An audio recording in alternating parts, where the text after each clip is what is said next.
우리 은혜 나는 중창단에게 우리 감사하며 박수 한번 해주십시오. 고맙습니다.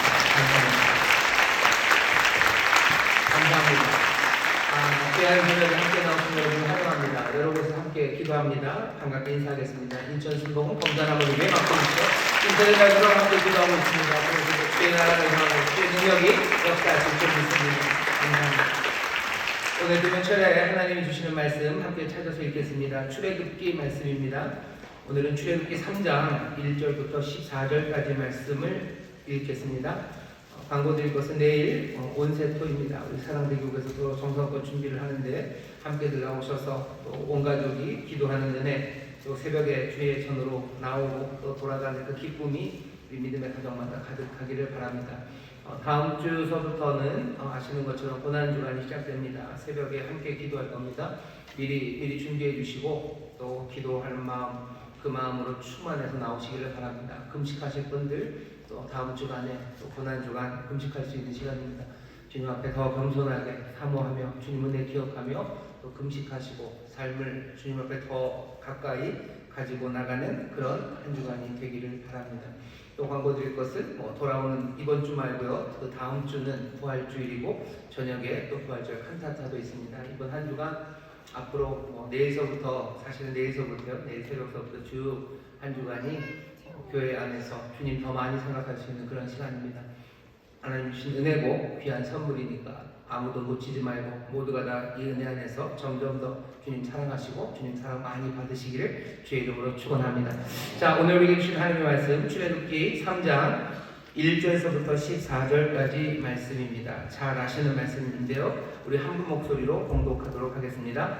모세가 그 장인 미디안 제사장 이드로의 양 무리를 치더니 그 무리를 광야 서편으로 인도하여 하나님의 산 호렙의 이름에 여호와의 사자가 떨기나무 불꽃 가운데서 그에게 나타나시니라.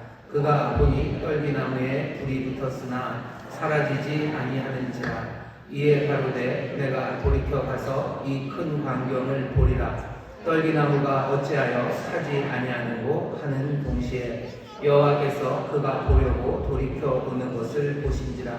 하나님이 떨기나무 가운데서 그를 불러 가라사대 모세야 모세야 하시매 그가 가로되 내가 여기 있나이다.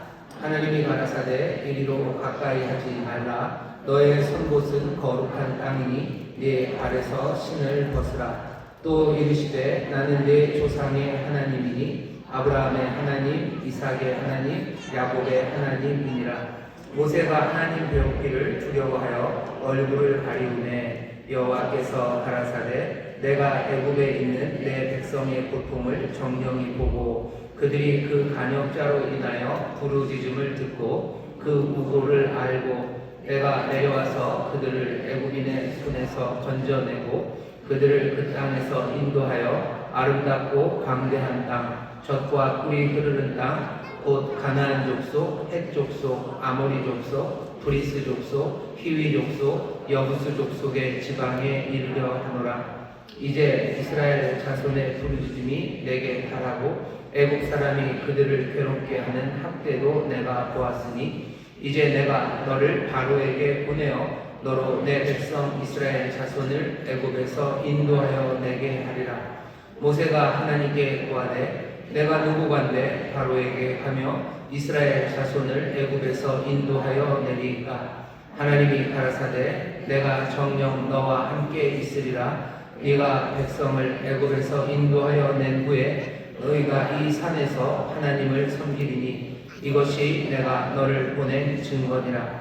모세가 하나님께 구하되 내가 이스라엘 자손에게 가서 이르기를 너희 조상의 하나님이 나를 너희에게 보내셨다 하면 그들이 내게 묻기를 그의 이름이 무엇이냐 하리니 내가 무엇이라고 그들에게 말하리까. 하나님이 모세에게 이르시되 나는 스스로 있는 자니라. 또 이르시되 너는 이스라엘 자손에게 이같이 이르기를 스스로 있는 자가 나를 너희에게 보내셨다 하라. 아멘. 잘 아는 출애굽기 말씀 모세가 하나님 만나는 그 놀라운 광경의 말씀 출애굽기 3장 1절부터 14절을 오늘 본문으로 읽었습니다. 설교의 제목은 자유하신 하나님 앞에서 라는 제목으로 말씀을 나눌 겁니다. 자유하신 하나님 앞에서 라는 제목으로 말씀을 나눌 겁니다. 오늘 우리가 읽은 말씀을 보시면요, 하나님이 모세를 찾아오십니다. 모세가 하나님을 찾아간 것은 아니에요. 1절 보시면 모세가 그 장인 미디안 제사장 이드로의 양 무리를 치더니 그 무리를 광야 서편으로 인도하여 하나님의 산 호렙에 이르매. 하나님의 산 호렙에 이르는 것도 뭔가 목적을 때문에 뭔가 하나님을 만나겠다고 간 건 아니에요. 어쩌다 보니 그리로 간 겁니다. 광야 서편으로 갔어요. 자기 양도 아니고 장인 이드로의 양을 치는 겁니다. 그 장인은 이스라엘 자손들도 아닙니다. 이 장인은 미디안 사람입니다. 지금 여기 3장 1절에 나오는 모세의 상황을 보면요, 뭐라 그래야 될까? 구할 것이 없는 사람이요, 찾을 것이 더 없는 사람입니다. 나이는 이제 80이 다 되었습니다. 나이 40, 한참 뭔가 혈기왕성한 그 시간에 뭔가를 해보려고 하다가 결국은 사고 하나 치고 자기가 믿었던 민족에게서도 배신당하고 결국은 바로가 무서워서 광야로 도망친 사람입니다. 도망쳐서 살아온 시간들, 40년의 시간 동안에 결혼해서 아이도 낳았어요. 아이를 낳았는데 우리가 읽은 3장 바로 앞에 보면요, 게르솜 자손의 이름은 내가 이방인의 땅에서 이제 객으로 사는구나 라고 굉장히 절망적인 이름을 자기 아들에게 붙입니다. 내가 반드시 애국으로 돌아가리라, 이런 이름이 아니에요. 하나님을 통해서 내가 위대한 일을 이루겠다, 그런 소망이나 결단이 담겨있는 이름이 아닙니다. 게르솜, 내가 이방의 땅에서 그냥 객으로 사는구나, 이렇게 살다 나는 가나보다 라는 게 아들의 이름입니다. 아들의 이름을 그렇게 지은 모세는 구하는 것이 없어요. 별로 찾는 게 이제 없습니다. 요새는 좀 그렇지만 예전에는 그런 말들이 있었어요. 보리 소멸만 있어도 외갓집에, 그러니까 처갓집에는 손 벌리지 않는데요, 겉보리 소멸만 있어도 처가에 들어가서 처가살이 하는 건 아니라고. 근데 뭔 말인지 아시는 분도 있고 모르시는 분도 있고, 장인 집에 사는 게 그렇게 낭만적인 일은 아닙니다. 사람이 오죽 못 났으면 옛날 얘기입니다. 요새는 좋은 장인 만난 분들 하나님의 복인 줄 믿습니다. 그런데 모세가 장인 집에 양을 친다는 게 그냥 호구지책이죠. 그렇게 사는 겁니다. 아이를 낳아서 게르솜이라고 이름을 붙였어요. 이 사람은 이제 광야에서 양을 치며 돌아다니는 거, 그게 답니다. 어떻게 보면 산다고 해도 산 게 아닌, 어쩌면 죽어가는 사람이 모세입니다. 더 이상 간절히 구하는 것도 없고 찾는 것도 없어요. 그냥 양떼 몰고 이리저리 다니는 사람이 모세입니다. 오늘 이 모세 이야기를 우리가 왜 다시 한번 이 말씀을 우리에게 주시나 생각을 해봤더니, 우리도 길 잃은 모세처럼 어쩌면 살아도 사는 게 아니고 뭔가 구할 것도 없고 찾는 것도 없는 것처럼 지치고 맥없이 살아가는 사람들이 많기 때문입니다. 우리 교회에도 어쩌면 대통령 파면 말고 기각되기를 바라고 거기에 온 힘을 쏟았던 분들이 몇 분은 계실 겁니다. 아마 그분들 맥 빠지셨을 거예요. 아니면 대통령이 파면되고 나면 뭐가 세상이 어떻게 될 거라고 생각했던 분들도 몇 분 계실 겁니다. 하지만 대통령이 파면됐다고 해서 뭐가 세상이 그렇게 대단해진 것도 아니에요. 대통령의 문제만은 아니죠. 트럼프가 하는 일들을 보면서 맥이 빠집니다. 한 사람, 말도 안 되는 사람 하나가 이리저리 변덕을 부리니 온 세상이 이랬다 저랬다 출렁거리는 걸 보면서 세상이 참 더덥고요, 그리고 세상이 참 한심스럽고, 이런 세상에서 구할 것이 뭔지, 찾을 게 뭔지 정말로 맥 빠지는 그런 상황들을 맞이합니다. 바깥에서 일어나는 여러 가지 큰 사건만은 아니에요. 내 삶에도 그러죠. 수고하고 애써서 정말로 내가 할 수 있는 모든 것들을 다 쏟아부었건만 내게 다가오는 것은 그냥 그 광야에서 장인의 양을 쳐야 되는 별것 아닌 삶이 내 손에 주어질 때입니다. 내 가정을 바꾸기 위해서, 내 삶에 뭔가 좀 더 전진과 발전을 위해서 내가 그렇게 수고하고 애썼건만 손에 잡히는 것들은 별것 없어요. 잡은 것 같지만 손가락 사이로 다 빠져나간 것 같고, 아니 뭔가 이룬 것 같다고도 생각했는데 그것이 별것 아닌 것을 사람들이 압니다. 여기 모세처럼 지치고 모세처럼 어쩌면 구할 것도 이제 더 이상 찾을 것도 없는 그런 사람들이 있습니다. 오늘 그런 분들 이 자리에 나오셨다면 오늘 말씀은 여러분들을 향한 말씀입니다. 모세는 하나님을 만날 기대도 별로 없어요. 하나님을 찾으러 이리저리 돌아다니지 않습니다. 하지만 오늘 말씀을 보면 하나님이 모세를 찾아오셔요. 내가 하나님 앞에 가서 하나님의 손을 잡는 게 아니라 하나님이 모세에게 찾아오십니다. 오늘 내가 구할 힘도 없고 찾을 힘도 없는 사람에게 오늘 이 말씀이 임하고요, 오늘 하나님을 향해서 어쩌면 소망도 별로 없는 사람들에게라도 하나님이 오셔서 그 삶을 새롭게 뒤집어 놓으시는 말씀입니다. 오늘 이 자리에 나오신 여러분들 환영합니다. 여기가 호렙산, 하나님의 산, 하나님이 계신 곳, 또 하나님 우리를 만나시는 곳인 줄 믿습니다. 하나님의 모세를 어떻게 만나는지 보셔요. 오늘 우리를 하나님이 만나시는 방법이에요. 특별히 구할 것도 없고 찾을 것도 없는 것 같이 길 잃어버린 사람들, 삶의 기대가 꽤나 많이 접혀져 버린 사람들, 꼭 나이 80이 넘어야 이 상태에 가는 건 아닙니다. 어린 사람들도 이 상황에 있는 사람들이 많아요. 특별히 대한민국이라는 곳이 더욱더 그렇게 되어버렸습니다. 뭔가 소망이 넘친다고 큰 노래들을 부르고 그렇게 활기로 넘치는 다이나믹 코리아라고 말했지만 구할 것도 없고 찾을 것 없이 길 잃어버리고 그리고 이미 늙은이처럼 살아가는 그런 젊은이들이 많은 땅이기 때문에 그렇습니다. 오늘 하나님이 모세를 어떻게 만나는지 보셔요. 하나님이 어떻게 모세를 만지시고 하나님이 모세에게 와서 닿으시는지 보시기 바랍니다. 2절 보시면 이렇게 됩니다. 여호와의 사자가 떨기나무 불꽃 가운데서 그에게 나타나시니라. 그가 보니 떨기나무에 불이 붙었으나 사라지지 아니하는지라. 이에 가로되 내가 돌이켜 가서 이 큰 광경을 보리라. 떨기나무가 어찌하여 타지 아니하는고 하는 동시에 지금 벌어지고 있는 일은 특별한 일입니다. 떨기나무에 불이 붙었어요. 떨기나무에 불이 붙었습니다. 이거 누가 방화범이 온 건가요? 아니요, 방화범이 불을 붙인 것은 아닙니다.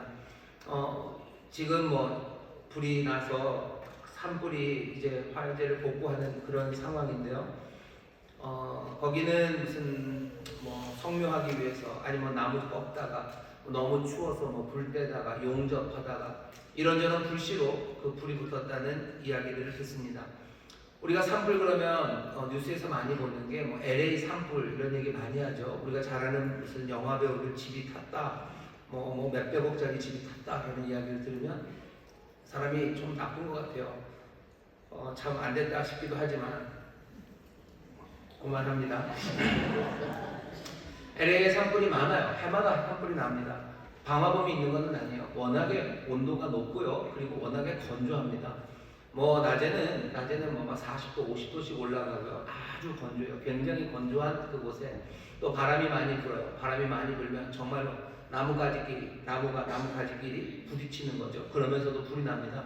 그러다 그냥 불이 나기 시작하면 그때부터 걷잡을 수 없죠. 고온, 온도가 높아요. 온도가 높은 곳에 아주 건조하면 불 붙기가 너무 쉽습니다. 그냥 삽시간에 불이 붙습니다. 여기 이 광야도 더운 곳이에요. 건조하고 더운 곳, 바람 불면 가끔씩 그냥 나무에서 불이 붙습니다. 모세는 건 40년을 그 광야에서 목자로 살았어요. 그런 광경 많이 봤습니다. 광야에 무슨 아름드리 큰 나무가 있는 숲이 있는 건 아닙니다. 그냥 관목들, 조그만 나무들, 그냥 조그만 나무들이 자라는 그 관목에도 불이 붙어요. 모세가 그것을 보면 불이 붙었다고 어떻게 해요? 그냥 사라져버리죠. 금방 사그라집니다. 왜? 탈 것도 별로 없어요. 거대한 숲을 태우는 건 아닙니다. 그냥 관목, 그냥 요만큼 있다가 그거 불 붙으면 타고 사라져버려요.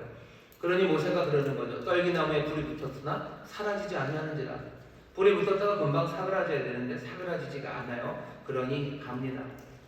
모세가 여러 번 보았던 상황이에요. 하지만 그날은 다릅니다. 그날은 달라요. 뭔가 다른 역사가 보이기 시작하는데 거기에 그 역사는 관목에 붙은 불입니다. 이 불을 보려고 가보는 거죠. 왜 그러지? 하고 보러 갑니다. 보러 갔더니 아니나 다를까 그 안에서 음성이 들려요.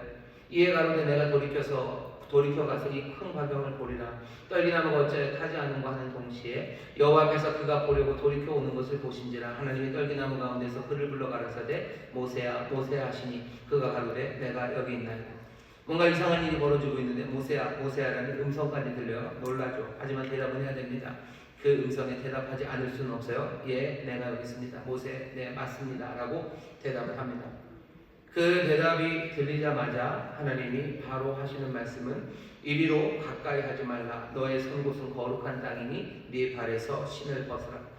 가까이 하지 말래요. 사실은 그 불 가운데 임해서 타지 않는, 사라지지 않는 그 광경을 만들어 놓으신 것은 모세를 부르시기 위해서, 하나님이 만나기 위해서 손을 내미신 건데 모세가 오니 가까이 오지 말랍니다.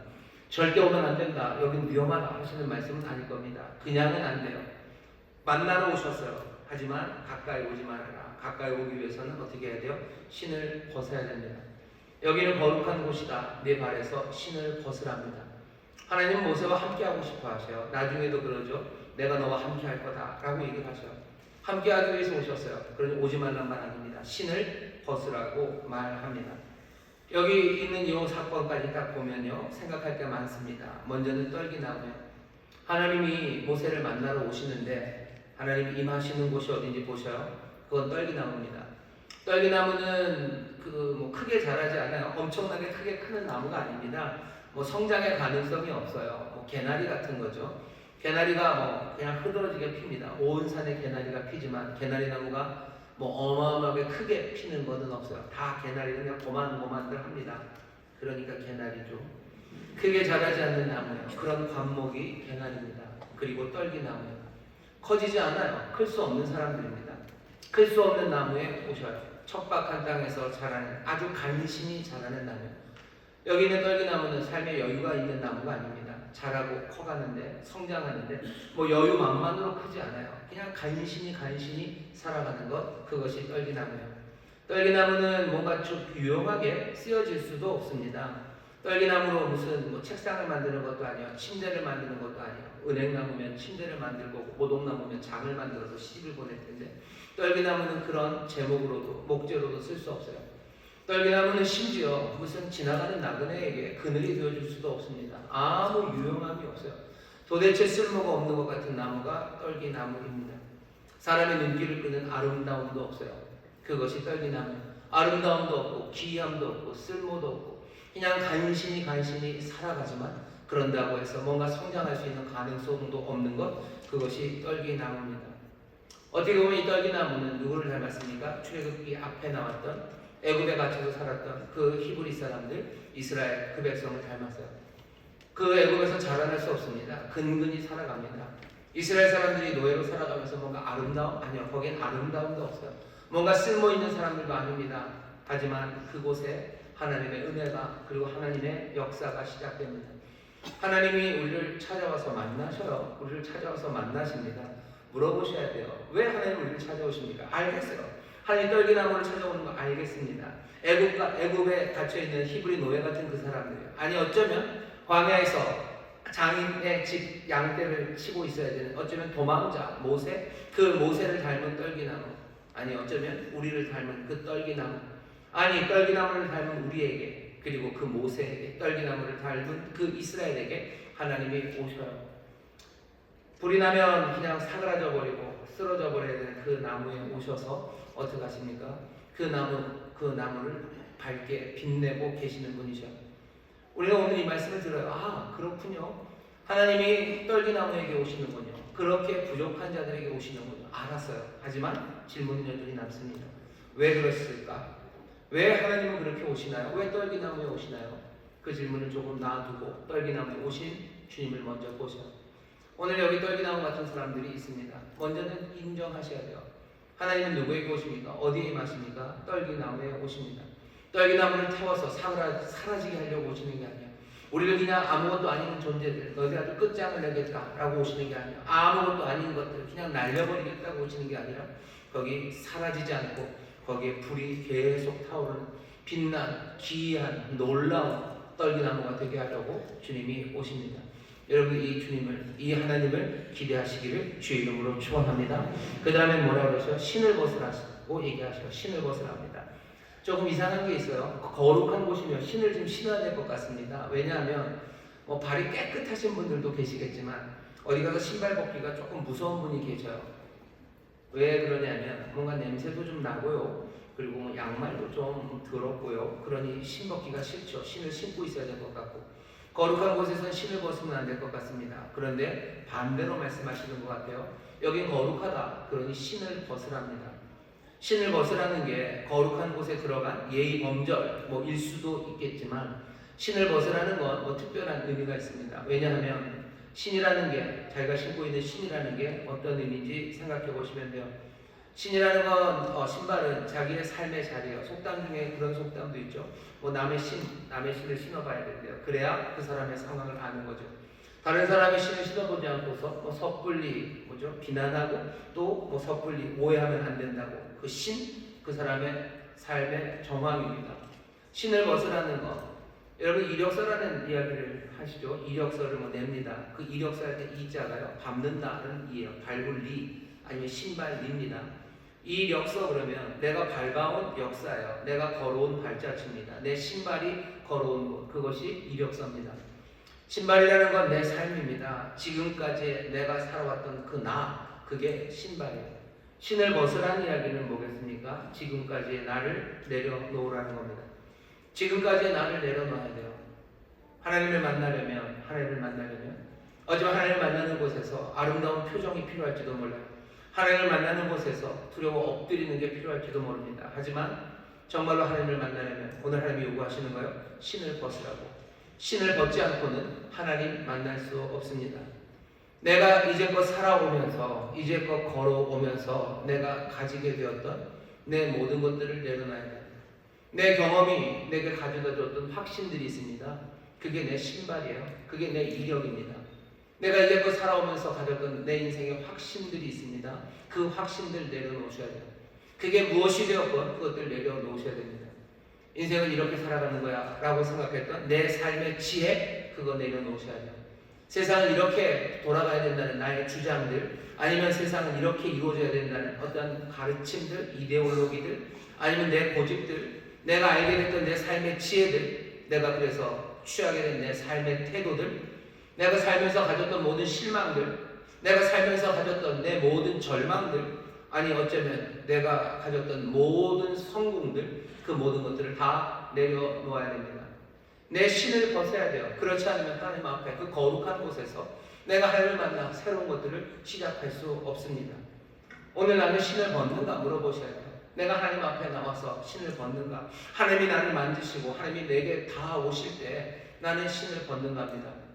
내가 십자가 앞에 나갈 때 내가 내 신을 벗는지 물어보셔야 되는 거예요. 내가 예배할 때, 내가 하나님 말씀 앞에 설 때, 내가 기도할 때 내가 내 신을 벗어두는지 물어봐야 됩니다. 내 지혜를 내려놓기가 싫어요. 내가 갖고 있는 인생에 대한 확신들이 있습니다. 그건 내려놓기 싫은 거죠. 사람들이 갖고 있는 내가 배운, 아니 내가 경험한, 그래서 내가 정말로 확신하고 이건 절대로 바뀌지 않을 것 같다는 내 삶의 판단의 기준들, 그리고 내 선악의 기준들, 그리고 내 가치의 서열들, 그 모든 것들을 다 내려놔야 됩니다. 내 아들이 제일 중요해요. 그게 내가 배운 거예요. 그게 내 삶의 기쁨이었어요. 그게 내 신입니다. 내가 이제껏 난 그렇게 살아왔고 그것이 내 삶의 기쁨이었고 그것이 내 삶의 소망이었어요. 하지만 주님 앞에 서서 주님이 나를 만나실 때, 거룩한 곳에 설 때 내가 그 신을 벗어야 됩니다. 내 아들이 제일 중요해요. 이건 못 바꾸죠. 이건 못 벗죠. 내가 하나님 앞에서 얻어야 되는 건 내 신발의 광이죠. 내 신발에 쿠션을 넣어주시기를, 그리고 내 신발을 더 가볍게 해주시고 튼튼하게 해주시기를 내가 바라는 거지. 나는 내 신을 벗을 수 없다는 사람들이 있어요. 인생에서 가장 귀한 것, 내 가치의 제일 높은 건 뭐냐면 인생의 평안함입니다. 잘 먹고 잘 사는 것, 그것이 인생의 제일 중요해요. 그것이 내가 이제껏 걸으면서 내가 얻은 확신입니다. 삶의 가치에서 이건 흔들릴 수 없는 거예요. 내 삶의 편안함, 잘 먹고 잘 사는 것, 이거 벗어놓고 내가 주님을 만난다. 그럴 수 없다는 사람들, 주께서 말씀하시는 신을 벗어라. 여긴 거룩한 곳이요. 하나님 앞에 나올 때 내가 내 신을 가지고 갈 수 없습니다. 내 확신을 가지고 나갈 수 없어요. 내 이전의 과거가 나에게 만들어 놓았던 내 삶의 모든 것, 그것들을 들고 하나님 만날 수 없습니다. 그것이 절망이어도 마찬가지예요. 세상의 절망을 가지고 하나님 앞에 나가지 마셔. 세상에 대한 실망을 가지고 나가지도 마셔. 또 세상에 대한 자신감을 가지고도 나가지 마셔. 탈무드 같은 데 보면 재밌는 얘기가 많죠. 느부갓네살이 하나님 앞에 뭔가 은혜를 얻었습니다. 잘난 척 하다가 깨졌어요. 그리고 하나님만 섬기기 시작했죠. 그래서 하나님 예배하러 나갔는데 천사가 오더니 뭐 그런 얘기가 있습니다. 느부갓네살 그 바벨론의 위대한 왕 뒤통수를 팍 때렸대요. 돌아보고서 왜 그러시냐고. 천사가 말이 없어요. 다시 예배하려고 했는데 다시 뒤통수를 팍 때렸습니다. 그 쳐다보고 왜 그러시냐고 그랬더니 대답이 없어요. 계속 몇 번을 그러니까 느부갓네살도 화가 났죠. 화를 내면서 뭐라고 그랬나 봐요. 그랬더니 천사가 뭐라고 그랬답니까? 왕관을 쓰고 하나님 예배할 수 있다고 생각하냐고. 느부갓네살은 왕관을 벗지 않는 거예요. 왕관을 벗지 않는 것처럼 신발을 벗지 않는 것도 마찬가지입니다. 내 왕관을 벗어나야 되죠. 내 신발을 벗어나야 되죠. 하나님이 그렇게 요구하십니다. 오늘 구할 것도 없는, 어쩌면 찾을 것도 없는, 그래서 그냥 산다고 하지만 사는 게 아니고 죽어가는 것 같은, 인생의 의미도 잃어버리고 아무것도 아닌 것 같은 사람들, 그 떨기나무에 하나님이 찾아오시는 거예요.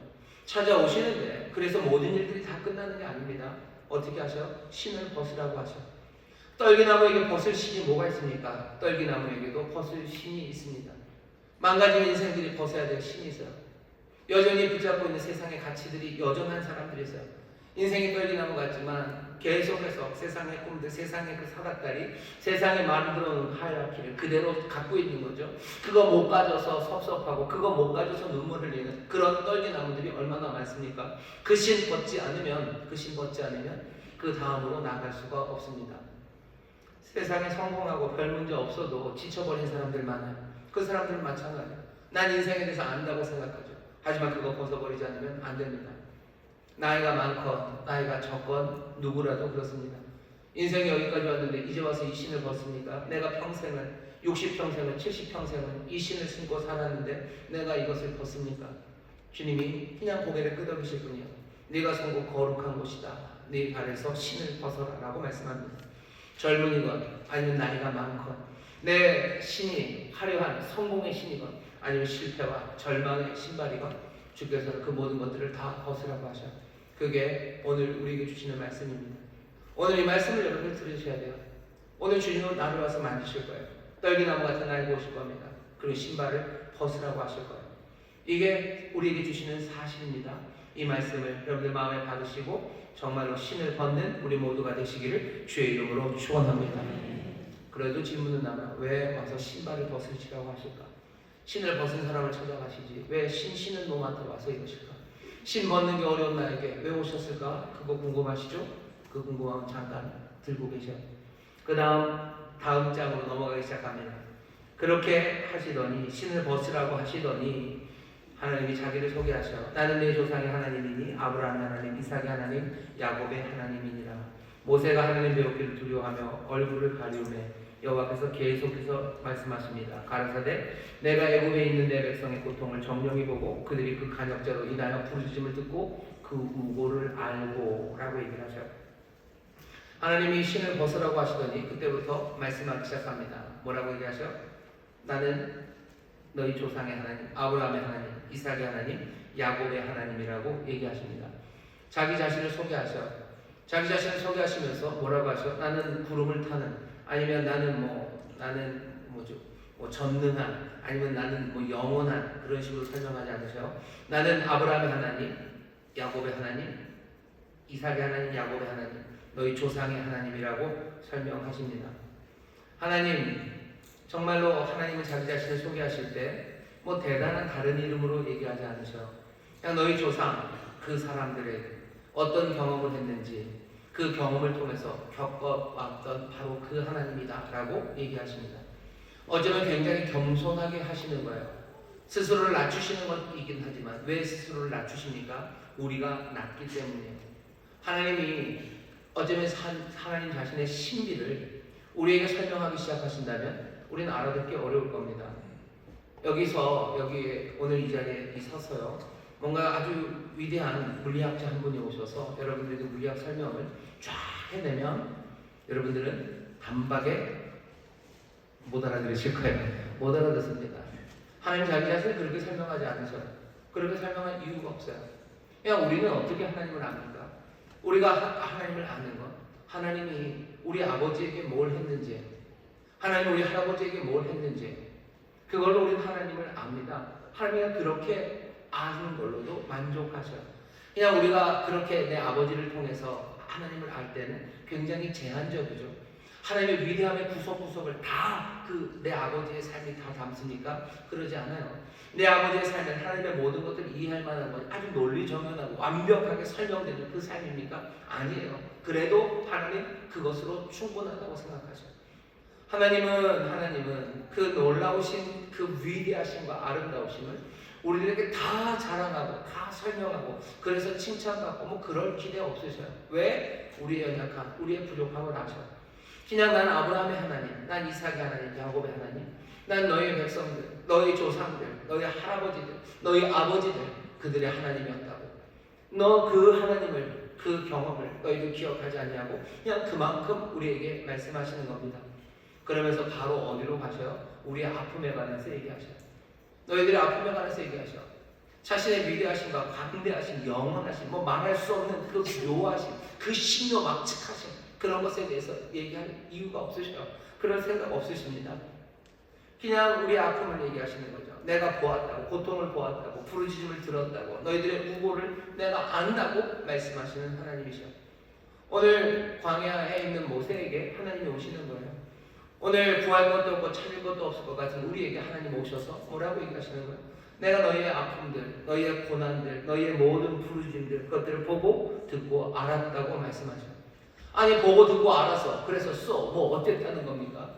하나님의 이 말씀이 우리에게 뭔가 글자로만 보입니다. 하지만 이 글자 가운데서 뭔가 우리가 이것들을 이제 뭐죠? 마음으로 받기 시작해야 되죠. 이 말씀이 살아나기 시작해서 우리의 마음을 찌를 땐 어떻게 찔러 와야 됩니까?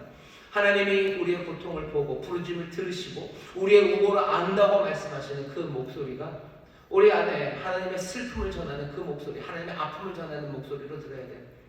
너희의 부르짖음을 들었다라는 그 이야기는 너희의 부르짖음이 내 마음을 찔렀다는 거죠. 너희의 고통을 내가 보았다라는 이야기는 그것을 보고 내 눈이, 내 손이 그리고 내 마음이 떨린다고 우리가 알아들어야 되는 거예요. 너희의 고통을 보고 나는 고소했다. 너희의 부르짖음을 보고 이게 뭔가 싶었다. 너희의 우고를 보며 너희들의 그 슬픔과 고생하는 그 모습을 보며 참 인생은 한심하구나 하며 혀를 찼다. 그렇게 얘기하지 않으셔요. 무슨 그리스 신화에는 그런 얘기 나옵니다. 니들이 그런 거 보니 참 인생이라는 것들이 우습구나 찌찌찌 그러면서 하나님한테 대드는구나 이것들 감히 이런 이야기들 많아요. 하지만 오늘 모세에게 하나님이 말씀하실 때 이 너희의 모든 고통을 내가 보고 부르짖음을 듣고 너희의 우고를 내가 알았다는 말씀 가운데는요, 그 사람들의 아픔 가운데 함께 아파하시는 그 하나님의 마음이, 그 하나님의 음성이 우리에게 들려와야 합니다. 오늘 이 밤에 하나님 우리에게 말씀하셔. 내가 보고 내가 듣고 내가 안다라고 말씀하셔. 내가 너희와 함께 하신다고 하셔. 임마누엘이라고 하셔. 나는 너희와 함께하는 하나님이다라고 말씀하시죠. 그 함께하는 하나님이라는 말씀이 무슨 말씀입니까? 그 고통에, 그 아픔에 함께 하신다는 거예요. 하나님 아파하십니다. 하나님 구원이 필요한 사람들의 아픔, 그 아픔을 하나님 함께 하시는, 구원하시는 분의 아픔이 있는 거예요. 오늘 그 얘기를 우리에게 전해주시는 겁니다. 나 아프다요. 나도 아파요. 그러니 어떻게 합니까? 하나님은 어떻게 하셔? 그리고는 이제 구원하기 시작하시죠. 오늘 이 말씀을 우리가 들어요. 오케이, 알았습니다. 하나님은 정말로 경험을 통해서 우리가 겪어서 아시는 분이죠. 하나님은 우리의 아픔, 정말 우리 아픔에 함께 아파하시는 분인 것을 우리가 알았어요. 정말 좋습니다. 그 다음에 또 하나 물어봐야 돼요. 도대체 왜 그러시는 거죠? 왜 그러시는 건가요? 왜 우리 아픔에 하나님 아파하십니까? 왜 우리 아픔에 아파하십니까? 그 질문 남겨두세요. 그리고는 이야기가 이어집니다. 하나님 그러고 어떻게 하셔요? 아파하신대요. 그리고는 아프다 하고 끝이 아닙니다. 하나님이 하나님의 꿈을 얘기하셔요. 그리고 그 꿈으로 모세를 불러들이십니다. 8절입니다. 내가 내려와서 그들을 애굽인의 손에서 건져내고 그들을 그 땅에서 인도하여 아름답고 광대한 땅, 젖과 꿀이 흐르는 땅, 곧 가나안 족속, 헷 족속, 아모리 족속, 브리스 족속, 히위 족속, 여부스 족속의 지방에 이르려 하노라. 이제 이스라엘 자손의 부르짖음이 내게 달하고 애굽 사람이 그들을 괴롭게 한 학대도 내가 보았으니 이제 내가 너를 바로에게 보내어 너로 내 백성 이스라엘 자손을 애굽에서 인도하여 내게 하리라. 하나님은 어떻게 하셔? 그 다음에 하나님의 꿈을 얘기하십니다. 하나님의 계획을 얘기하셔. 하나님의 계획입니다. 하나님이 이렇게 하시겠다는 거죠. 계획이라고 하면 굉장히 냉정해요. 그리고 차갑습니다. 하지만 하나님의 꿈이라고 하면 얘기가 조금 달라져요. 이 아픈 사람들을 위해서 하나님이 꿈꾸기 시작하는 거예요. 여기 있는 이 고통을 아셔요. 이 사람들의 우고를 아셔요. 고통을 보고 부르짖음을 듣고 그 우고를 아시는 하나님이 어떻게요? 새로운 꿈을 꾸십니다. 뭐 하시겠대요? 구원하시겠대요. 건져내겠대요. 인도해내시겠대요. 그리고 어떻게요? 그 광대한 땅, 젖과 꿀이 흐르는 땅, 그 땅을 주시겠다 합니다. 하나님이 보고 듣고 아시는 것처럼 계속해서 세 개씩이요. 건져내시고 인도하시고 광대한 땅을 주실 거예요. 하나님이 그 꿈을 꾸십니다. 그리고 어떻게 해요? 놀랍게도 모세에게 그 꿈으로 들어오라고 초대하셔요. 10절이죠. 이제 내가 너를